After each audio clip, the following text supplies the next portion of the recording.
Butuh 8 tahun polisi akhirnya menangkap Peggy alias Peron, salah satu dari 3 buron pelaku pembunuhan Vina. Polisi sebut alami kendala menangkap Peggy alias Peron lantaran kerap berpindah tempat dan berganti nama.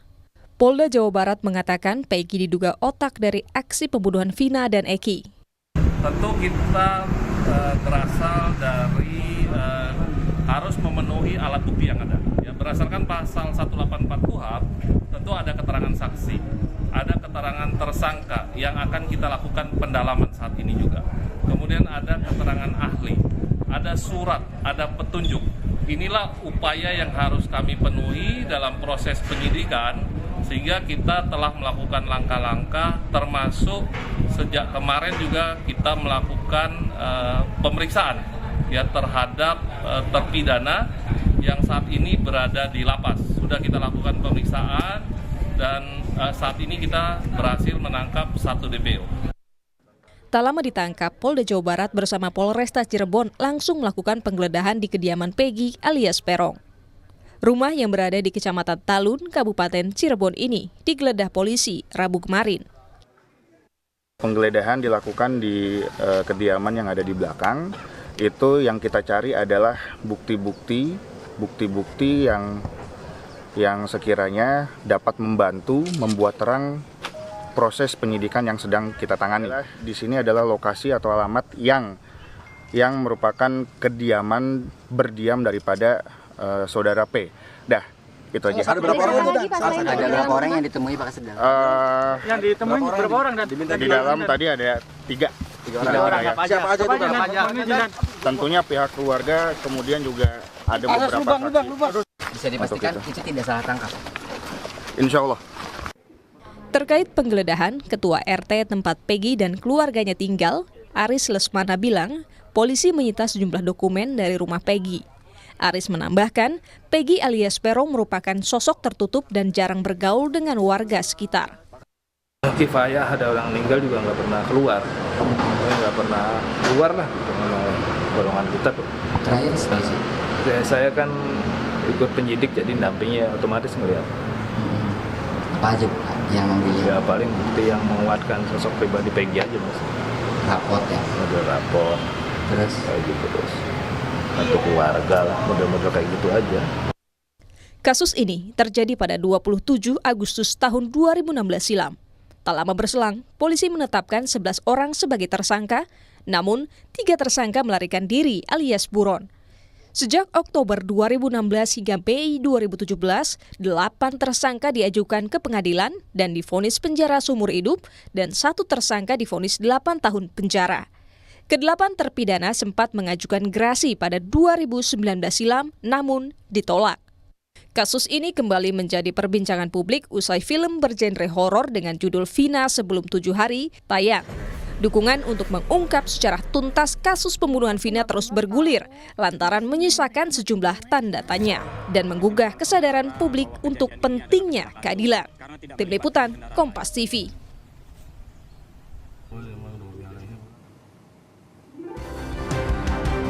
Saudara, kasus pembunuhan Vina dan Eki 8 tahun silam menggugah kesadaran publik pentingnya keadilan. Pasalnya polisi kembali bergerak setelah kasus yang sempat mangkrak ini viral di media sosial usai film bergenre horor yang diangkat dari kisah pembunuhan Vina dan Eki tayang. Lantas kendala apa hingga mengapa setelah viral baru kembali berjalan? Kita perbincangkan bersama pakar psikologi forensik Reza Indragiri dan juga kuasa hukum keluarga Vina Dewi Intan. Mas Reza, Mbak Intan, selamat malam. Ya, selamat malam. Saya ke Mas Reza dulu ya. Mas Reza, kenapa menurut Anda setelah 8 tahun mangkrak, viral, kemudian baru polisi kembali berjalan untuk mengusut kasus ini? Kenapa harus nunggu viral dulu? Ya, saya menaruh pandangan positif saja bahwa barangkali berkas yang harus ditangani oleh teman-teman di kepolisian sangat banyak. Jumlah personil terbatas. Kasus ini barangkali juga luar biasa kompleks. Dengan kata lain, ada tuntutan dari berkas-berkas lain, dari anggota masyarakat lain yang boleh jadi perlu diangkat prioritasnya. Barulah setelah kemudian viral, menjadi perhatian publik, maka perhatian publik itu melipat gandakan kembali stamina teman-teman kepolisian untuk melakukan pengungkapan secara lebih jauh. Bagi saya, Sekali lagi saya memilih mengambil sikap positif, saya akan mendukung langkah yang diambil oleh pihak kepolisian ketika itu ditujukan untuk memastikan bahwa setiap proses penegakan hukum atas suatu kasus atau perkara bisa mencapai titik tuntas, menyeluruh, objektif, dan transparan. Objektif berarti sesuai dengan koridor peraturan atau hukum dan juga sesuai dengan kaidah keilmuan. Mas Reza, kalau ditanyakan gini, jadi sebenarnya kasus ini sulit diungkap atau sebetulnya memang ada hambatan yang tidak terlihat oleh publik karena 8 tahun jadi DPO setelah viral kurang dari sebulan Peggy itu kemudian tiba-tiba ketangkap. Bagaimana Mas Reza melihat ini? Kapan kali kita bicara tentang pengungkapan kasus, memang kita berharap itu bisa berlangsung secara cepat dan ajak atau konsisten. Karena hitung-hitungan di atas kertas hanya ketika kerja penegakan hukum bisa berlangsung secara cepat dan konsisten, maka efek tangkal sekaligus efek jera akan bisa terrealisasi. Nah, manakala kemudian penanganan suatu kasus tidak cepat, paling tidak ini akan memunculkan rasa pertanyaan masyarakat terkait dengan anggaplah hal-hal yang berbau konspirasi. Ada orang kuat, ada permainan uang, dan hal-hal yang berbau persekongkolan lainnya. Tapi bagi saya pribadi, boleh jadi angka sekian tahun yang dibutuhkan bagi pihak Polda Jabar untuk kemudian mengamankan satu, sebutlah DPO yang satu ini, mengindikasikan ada kompleksitas luar biasa yang dihadapi oleh pihak kepolisian. Apakah kompleksitas itu terkait dengan aspek legal, pembuktian dan sejenisnya, ataukah aspek non-legal, itu yang barangkali secara internal juga perlu dijawab oleh pihak Mabes Polri. Oke, ini saya tanyakan ke Mbak Intan. Jadi menurut Anda aspek yang legal atau yang non-legal yang membuat kasus ini mangkrak 8 tahun dan setelah di blow up oleh Hotman Paris dan tim termasuk tim Anda ini kemudian baru kembali berjalan? Ya, sebenarnya kami kembali lagi menyerahkan semuanya proses kepada kepolisian. Kami tidak bisa berspekulasi bahwa ini terjadi kesalahan, objektif atau tidak di dalam satu kasus. Sementara ini kan masih proses berjalan. Jadi kami juga mengharapkan transparansi dari pihak kepolisian agar seperti yang tadi Bapak Reza bilang, konspirasi-konspirasi yang muncul, yang diperdebatkan di dalam masyarakat itu hilang gitu. Jadi transparansi terhadap kepolisian ini, transparansi dari kepolisian ini sangat-sangat dibutuhkan sekarang. Sementara kami pun dari pihak kuasa hukum dan pihak keluarga korban sangat minim sekali informasi mengenai DPO yang tertangkap seperti itu. Mbak Vina, gini, Mbak Intan, maaf. Anda ini kan kuasa hukum Vina yang baru ya, betul ya Mbak Intan ya? Keluarga almarhum Vina. Yes, keluarga almarhum Vina yang baru. Katakanlah gini, apa yang membedakan setelah kasus ini Anda tangani sekarang dengan dulu ketika kasus ini baru berjalan? Apa yang fakta-fakta perbedaan apa yang Anda temukan? Ya tentu kita tidak bisa menutup mata bahwa kasus ini sudah menjadi konsumsi publik sehingga menjadi viral, sehingga itu juga mungkin yang mendorong pihak kepolisian cepat gitu.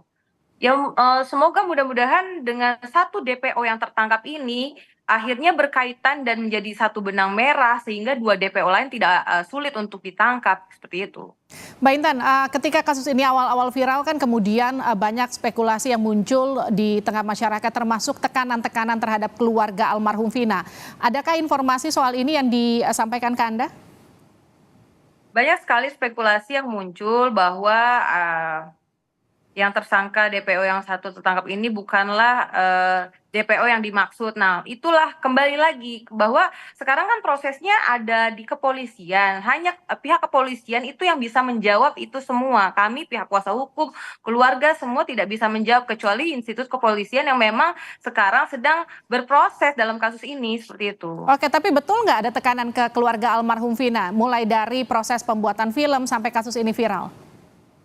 Kalau tekanan tidak ada tekanan, mungkin hanya spekulasi-spekulasi yang muncul, terus juga dugaan praduga yang tidak baik terhadap keluarga, itu saja sih dari masyarakat yang kita dapatkan. Oke, saya kembali ke Mas Reza. Soal dugaan rekayasa kasus dan juga banyak kejanggalan dalam kasus ini, bagaimana kemudian masyarakat bisa memilih mana informasi yang akurat, mana yang kemudian bumbu-bumbu dari informasi itu, seperti yang tadi saya tanyakan ke Mbak Intan, Mas Reza? Ekspektasi saya ke citizen dan netizen sebetulnya sama dengan ekspektasi saya ke teman-teman di kepolisian. bahwa tidak sepatutnya kita memperdebatkan terlalu panjang tentang pengakuan, membongkar pengakuan, membongkar keterangan. Menurut saya di nomor sekiankan saja, karena ujung-ujungnya kita berhadapan dengan pertanyaan tidak akan pernah selesai, layak dipercaya atau tidak layak dipercaya. Sebagai gantinya, mari kita berfokus saja pada proses pembuktian. Karena kita tentu bersepakat proses penegakan hukum memang hanya boleh bekerja di atas mekanisme pembuktian. Dalam perbincangan di Kompas TV beberapa waktu lalu pernah saya katakan adanya 3 loopholes atau 3 pertanyaan terkait dengan kualitas penegakan hukum yang berporoskan pada isu tentang seberapa jauh penerapan uji saintifik pada kasus ini. Yang ingin saya rekomendasikan adalah mudah-mudahan adanya tanda tanya terkait dengan sejumlah loopholes, ditambah lagi dengan desakan sedemikian hebat dari citizen dan netizen, ini membuat teman-teman di kepolisian tetap istiqomah untuk menjalankan proses penegakan hukum secara profesional. Jangan sampai kemudian situasi yang penuh tekanan ini membuat teman-teman kehabisan stamina, kehabisan kesabaran, sampai kemudian melakukan pemeriksaan yang terkesan abusif, menyiksa, melakukan kekejaman terhadap orang yang sedang diinterogasi. Masih teringat oleh kita foto sejumlah terpidana, saat itu barangkali mereka masih berstatus sebagai tersangka dalam kondisi babak belur, yang oleh para penasihat hukum mereka disebut sebagai akibat ulah oknum penegakan hukum selama para tersangka itu menjalani pemeriksaan. Oleh karena itu mudah-mudahan perlakuan serupa, perlakuan yang terkesan abusif atau menyiksa itu tidak terjadi pada DPO, dan tetap saya mendukung adanya proses penegakan hukum yang tuntas, menyeluruh, objektif, dan transparan. Nah, itu yang kemudian ingin saya tanyakan kembali. Ketika kasus ini kembali menyeruak, teriakan-teriakan yang dulu sempat hilang itu muncul lagi soal tadi dugaan penyiksaan terhadap para tersangka yang sekarang sudah jadi terpidana begitu. Dugaan pemaksaan untuk mengaku sampai kemudian ada bahkan kemarin salah satu kuasa hukum Ibu Widya Ningsih yang bahkan menyatakan kliennya tidak mengaku, tidak mau tanda tangan, tapi kemudian prosesnya tetap berjalan dan sekarang jadi terpidana begitu. Bagaimana Anda melihat kasus ini sekarang yang kemudian mulai muncul satu persatu? Saya pikir ada 2 kerja yang harus dilakukan secara simultan oleh pihak kepolisian. Pertama, sudah barang tentu untuk sekali lagi mengungkap kasus ini yang berkutat pada 2 pertanyaan. Benarkah terjadi perkosaan dan benarkah terjadi pembunuhan? Ini sudah sepatutnya hanya ditangani oleh satuan kerja reskrimum, bukan oleh satuan kerja yang lain. Hanya boleh oleh satuan reskrimum. Itu agenda kerja yang penting. Sementara secara simultan, secara internal, pihak kepolisian pun menurut saya harus melakukan kajian. Kenapa kasus tentang perkosaan dan pembunuhan, sebutlah demikian, menjadi sedemikian pelik untuk dipecahkan. Termasuk lambannya waktu yang dibutuhkan untuk menangkap atau mengamankan seorang DPO, ini juga menurut saya memunculkan pertanyaan tentang apakah ini berurat akar pada masalah kompetensi personil atau justru bersendikan pada problem integritas personil. Nah, untuk menjawab pertanyaan-pertanyaan ini, tak lain tak bukan memang divisi internal Mabes Polri yang harus turun tangan.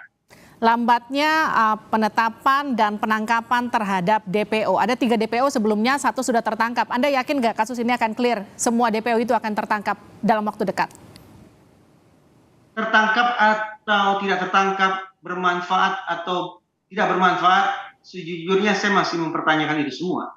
Karena saya hingga saat ini belum bisa memiliki gambaran sederhana tentang peran dari masing-masing DPO itu terhadap situasi yang saya sebut tadi, apakah benar terjadi pembunuhan dan apakah benar terjadi perkosaan. Ambil contoh, ketika 3 orang atau 4 orang itu berhasil diamankan nantinya, pertanyaannya apakah mereka melakukan perkosaan?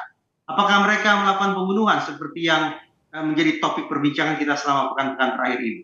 Alhasil, bagi saya pribadi, kendati mengejar 3 atau 4 orang DPO, anggaplah tidak bisa dikesampingkan, tetapi justru menelusuri sejak titik hulu penegakan hukum kasus ini, dengan kata lain melakukan eksaminasi, justru bagi saya lebih urgent, lebih mendesak untuk dilakukan. Miscarriage of justice, tanda tanya tentang hal itu harus dijawab sesegera mungkin, dan ini yang semestinya menurut saya diprioritaskan. Mencari 3 atau 4 orang DPO barangkali prioritas kedua. Oke, saya ke Mbak Intan terakhir. Mbak Intan, harapan keluarga apa setelah kasus ini viral dan 1 DPO terakhir itu Peggy ditangkap?